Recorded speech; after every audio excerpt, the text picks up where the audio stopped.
We have Chief Michael Sherman from the Crest Forest Fire Protection District, and he's going to talk a little bit about weeds and the need for defensible space around our homes.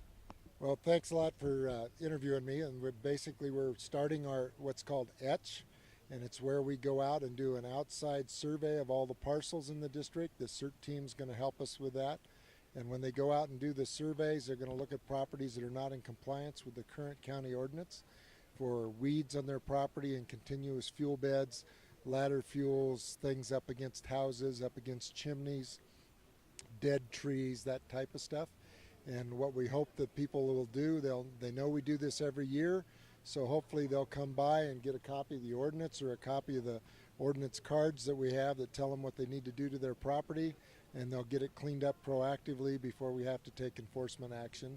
So what we'll do is we'll do the surveys. The ones that don't do work in their property, we'll follow that up with letters, and then after they don't comply, the few that don't comply, we'll go out and do enforcement. Can you explain what ladder fuels are? Anytime they have trees close to the house or not spaced properly, we're looking for the ground fuels not to go up to the tree limbs. So if you have 1.5 foot grass that runs into 3.5 foot bushes that run into tree limbs that go into the taller trees, with shorter trees next to mid-height trees next to tall trees, what'll happen is a small grass fire will run right up those ladder fuels clear to the crowns, and we'll get fires in the treetops, which are far more dangerous in the wind than just a grass fire on the ground. If it stays in the ground, we can fight it.